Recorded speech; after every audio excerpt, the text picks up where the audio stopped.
Hi hello नमस्कार सर्वांना. आजपासून आपल्या चॅनलवर आपण एक नवीन आगळीवेगळी प्रेमकथा सुरू करत आहोत आणि या लव्ह स्टोरीचं नाव आहे दुरळा आणि पैंजण. तर मंडळी चला तर पाहूया पहिला भाग. सकाळचे 8:30 वाजले होते आणि सोलापूरच्या त्या जुन्या भागात सूर्याची किरणं नुकतीच सिमेंटच्या आणि पत्र्यांच्या छतांवरून घसरत खाली गल्लीबोळात उतरत होती. शनिवारचा दिवस असल्याने बाजारपेठेत नेहमीपेक्षा थोडी जास्तच वर्दळ होती. चहाच्या टपऱ्यांवरून वाफाळलेला सुवास हवेमध्ये पसरला होता आणि पितळी पातेल्यांवर चमचे वाजवण्याचा तो ओळखीचा आवाज सकाळचा अलार्म असल्यासारखा घुमत होता. त्याच गल्लीच्या कोपऱ्यावर असलेल्या एका जुन्या दगडी वाड्याच्या मोठ्या दारासमोर एक काळी कुट्ट धिप्पाड बुलेट उभी होती. गाडीच्या सायलेन्सरमधून निघणारा तो एकसारखा धगधग आवाज अख्ख्या गल्लीला सांगत होता की आज सत्या लवकर बाहेर पडणार आहे. सत्या, पूर्ण नाव सत्यजित राजेबाळ, वय वर्ष 25-26च्या आसपास, अंगात 6 फूट उंची, रापलेला गहूवर्ण आणि जिममध्ये कमावलेलं कडक शरीर नव्हतं, तर तालीम आणि कष्टाने आलेला नैसर्गिक पिळदारपणा त्याच्या अंगातून दिसत होता. पांढरा शुभ्र सुती शर्ट, वरची 2 बटणं उघडी आणि पायामध्ये कोल्हापुरी चप्पल. डोळ्यांवर काळा गॉगल चढवून त्याने जेव्हा बुलेटला किक मारली तेव्हा आजूबाजूला जमलेली पोरं आपोआप बाजूला झाली. सत्या या भागातला नुसता हुद्देदार नव्हता, तर लोकांचा हक्काचा माणूस होता. कुणाचं भांडण असो, कुणावर अन्याय असो किंवा पोलिसात अडकलेलं काम असो, सत्याभाई नावाचा शब्द टाकला की काम फत्ते व्हायचं. त्याचा टशन असा होता की कोणाशी तो उगाच नडायला जात नव्हता, पण कोणी नडलं तर त्याला सोडतही नव्हता. सत्याभाऊ, आज लवकर? टपरीवरच्या मारुतीने चहा गाळता गाळता विचारलं.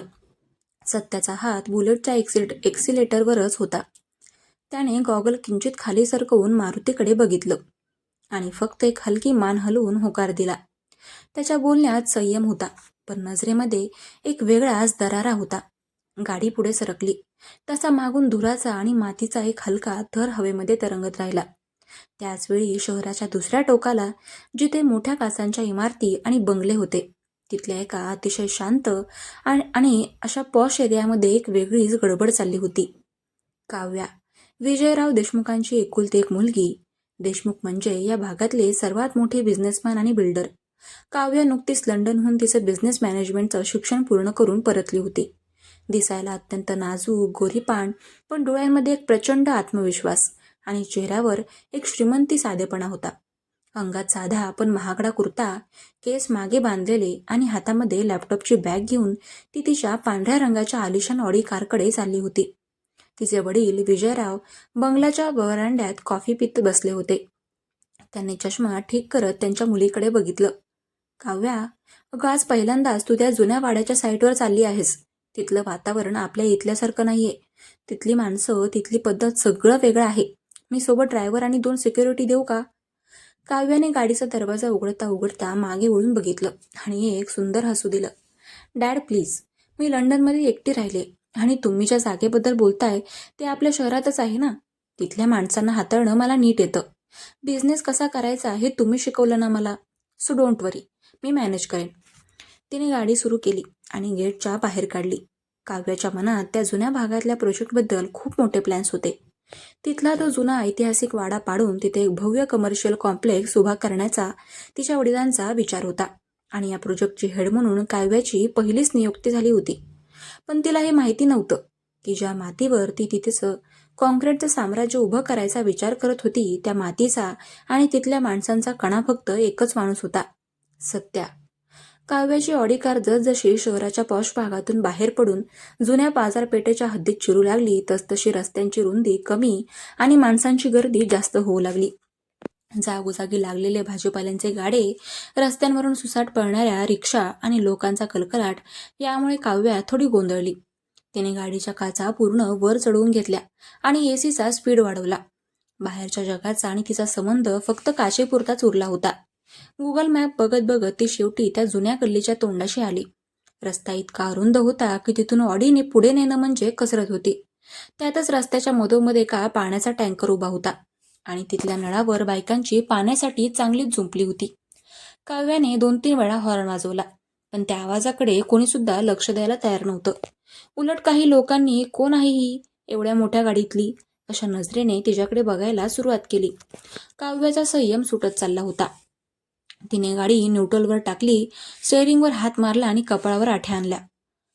What a mess. इथे लोक ट्रॅफिक सेस नावाची गोष्ट ऐकून आहेत की नाही, ती पुटपुटली. अखेर तिने गाडीचा दरवाजा उघडला आणि बाहेर आली. तिचे महागडे सँडल जेव्हा तिथल्या मातीवर आणि साचलेल्या पाण्याच्या कडेला पडले तेव्हा तिने तोंड वाकडं केलं. ती तरातरा चालत त्या टँकर ड्रायव्हरकडे गेली, जो आरामात फिडी ओढत बसला होता.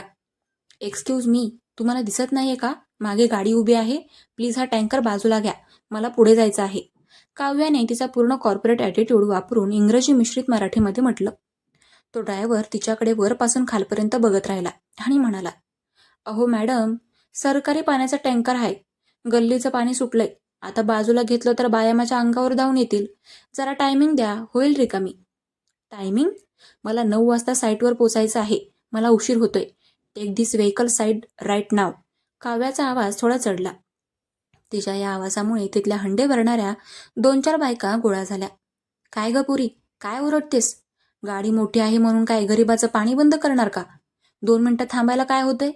एकीने कमरेवर हात ठेवून विचारलं.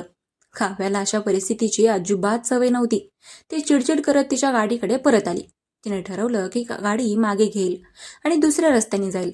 तिने गाडीत बसून रिव्हर्स गिअर टाकला, पण मागून तोपर्यंत 2 सायकल आणि एक भाजीचा गाडा येऊन उभा राहिला.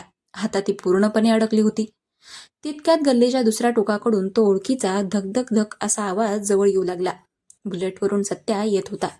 त्याच्या गाडीचा आवाज ऐकताच रस्त्यावरची पोरं आणि तो टँकर ड्रायव्हर एकदम सरळ झाले. सत्याची नजर रस्त्याच्या मधोमध उभ्या असलेल्या त्या पांढऱ्या शुभ्र चकाकणाऱ्या ऑडी कारवर पडली, जी त्या जुन्या गल्लीमध्ये पूर्णपणे विसंगत वाटत होती. त्याने बुलेट ऑडीच्या अगदी जवळ आणून ब्रेक दाबला. गाडी न्यूट्रल करून त्याने पाय जमिनीवर टेकवला आणि गॉगल काढून सरळ गाडीच्या आतमध्ये बघितलं. काचेच्या आतमध्ये काव्या बसली होती. तिचे लाल झालेले चेहरा, कपाळावरचा घाम आणि तिचा तो चिडलेला अवतार सत्याला स्पष्ट दिसत होता. सत्या बुलेटवरून खाली उतरला. त्याची चालण्यात एक वेगळाच रुबाब होता. कुठेही घाई नव्हती. तो चालत काव्याच्या गाडीच्या ड्रायव्हर सीटच्या काचेपाशी आला. त्याने हाताने काच खाली करण्याचा इशारा केला. काव्याने आधी नकारार्थी मान हलवली. तिला वाटलं हा पण कोणीतरी लोकल गुंडच असणार, पण सत्या तिथेच उभा राहिला. त्याची नजर स्थिर होती. शेवटी कंटाळून काव्याने काच अर्धी खाली केली. काय अडचण आहे मॅडम? सत्याने अत्यंत शांत आणि गावरान लहेजात विचारलं. त्याच्या आवाजात कोणताही राग नव्हता, पण एक प्रकारचा अधिकार होता. मला पुढे जायचं आहे, पण तुमचा हा टँकर रस्ता अडकवून उभा आहे आणि हे लोक मला गाडी मागेही घेऊ देत नाहीयेत. विनाकारण मला उशीर होतोय. काव्याने एका दमात तिची तक्रार मांडली. सत्याच्या चेहऱ्यावर एक हलकीशी रेष उमटली, जी हसल्यासारखी वाटत होती, पण ते हसू नव्हतं. त्याने गल्लीच्या परिस्थितीकडे बघितलं आणि मग काव्याकडे बघितलं. मॅडम, ही सोलापूरची जुनी गल्ली आहे. इथे गाड्या बघून रस्ते बाजूला होत नाहीत. माणसांची गरज बघून रस्ता द्यावा लागतो. त्या बायकांना पाणी भरायला 15 मिनिटं लागतील. तोपर्यंत गाडी इथेच ठेवावी लागेल, सत्याने स्पष्ट शब्दांमध्ये सांगितलं. व्हॉट? 15 मिनिटं? Are you serious? तुम्हाला माहिती आहे का मी कोण आहे ते? मी विजयराव देशमुखांची मुलगी आहे.